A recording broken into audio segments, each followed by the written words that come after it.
আমরা জানি সরকারি জায়গা ওই যে প্লেয়ার এইখান থেকে মালিক কেন ওইটা হলো সরকারি জায়গা। এলে দোকানদার যারা দোকানদার কয়জন করতেছে? এর মধ্যে 10 জন আছে।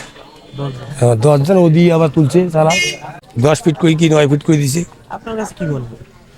আমরা তো জানি 9 ফিট করে দিছে কোন, হ্যাঁ 9 ফিট 10। হ্যাঁ উচিত করার পরে এখন ওই যে চেয়ারম্যান বলছে বিল্ডিং করা যাবে না, ওই সেইভাবে আছে।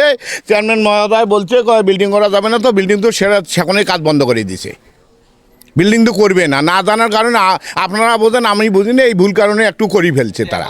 3 পাশে দেয় নাই, মানে যেমন এই একটু মানুষ সবার মেধা তো সমান না। সরকারি জায়গায় বিল্ডিং করা যাবে না এটা সবাই বোঝে, কিছু কিছু মানুষ না বোঝার কারণে বিল্ডিং করে ফেলাইছে। চেয়ারম্যান করেছে করা যাবে না, চেয়ারম্যানের অনুমতি চেয়ারম্যান করা যাবে না, সেখন বলছে সবাই কাজ বন্ধ করে দিচ্ছে। উচ্ছেদ করার পর সবাই দোকান করে খায়, খাওয়ার পর আবার এখানে আসি আবার আইছে, আবার ভাঙতে চায়। তা আমরা বলছি আমার সরকারি মাধ্যমে থাকবো, সরকারের মাধ্যমে আমার দোকান করে খাবো। আমরা যাবো কোথায়? না বিল্ডিং আমরা করি নেই, আমার খোলা মাঠে আছে। বিল্ডিং কাজ করছে আর না বুঝিয়ে কাজ করছে। মনে করো এলাকার জনগণের চেয়ে দোকানদার বেশি হয়ে গেছে। হ্যাঁ, আর গোটাল হাটখোলা একটা অবৈধভাবে দোকান তুলে নিচ্ছে। আমরা চাই যে একটা সুষ্ঠু মতো একটা দোকানদার ঘর দোকান করুক, কিন্তু এখানে যেভাবে দোকান হচ্ছে তাতে তো মনে করো যে বিশাল অবস্থা, একটা গোটাল হাটখোলা ক্যাপচার করে নিয়ে নিচ্ছি। না এলে বৈধ, না এলে সব বৈধ দোকান তো অল্প কয়টা। পিছনের জমিটা যেহেতু আমার, তা আমি ফ্রন্ট সাইডে জায়গাটা ক্লিয়ার হবে, এটি স্বাভাবিক। এখানে ইচ্ছাকৃতভাবে আমাকে প্রতিবন্ধকতা সৃষ্টি করা হয়েছে, এবং এর আগে যে ইজারদার ছিল তারা এবং চেয়ারম্যান এই সম্পর্কে সম্পূর্ণ ওয়াকিবহাল।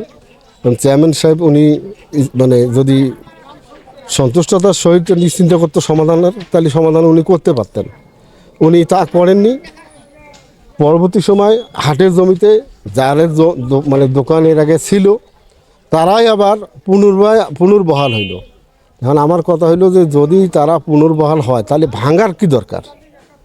এর আগেও একবার ভাঙছে, পুনর্বহাল হয়েছে, আবার ভাঙলো, আবার পুনর্বহাল হয়। তাহলে আমার পিছনে জমি থাকার কারণে আমি কোনো পাবো না? আমার কোনো অগ্রাধিকার নাই?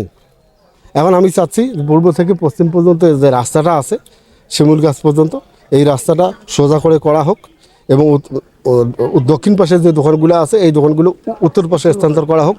রাস্তাটা যদি মাঝখানে বাইরে হয়ে যায় তাহলে আমি জমিওয়ালা আমি স্বীকৃতি পাইলাম, তাদের দোকানও স্থাপন হইলো এবং হাটুয়া লোকেরও চলাফলও সব সমাধান হইলো।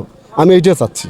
হ্যাঁ, এর আগে টিউনো যে ছিল ইউনো সাহেব, উনি শামীম সাহেব 21 সদস্য বিশিষ্ট একটা কমিটি গঠন করছিলেন, এবং পরবর্তী সময় ওই কমিটির কোনো গুরুত্ব না দিয়ে পুরাতন ইজারদার সমন্বয় কিছু লোকজনকে হাটের তাদের সমন্বয় এই কাজটা তারা করছে, এবং এই উত্তরটা চেয়ারম্যান সাহেব ভালো দিতে পারবে। হাতীবান্ধা হাটের বিষয়ে যে স্থাপনা একটা তৈরি হয়েছে, আমরা এই বিষয়টাতে আমাদের কাছে একটা অভিযোগ আসছে। এই অভিযোগের প্রেক্ষিতে আমরা যারা স্থাপনা তৈরি করছে আমরা তাদেরকে 24 ঘন্টা সময় দিচ্ছি। 24 ঘন্টার মধ্যে তারা যদি তাদের স্থাপনাগুলো সরায় না নেয় তাহলে আমরা তাদের বিরুদ্ধে আইনগত ব্যবস্থা গ্রহণ করব।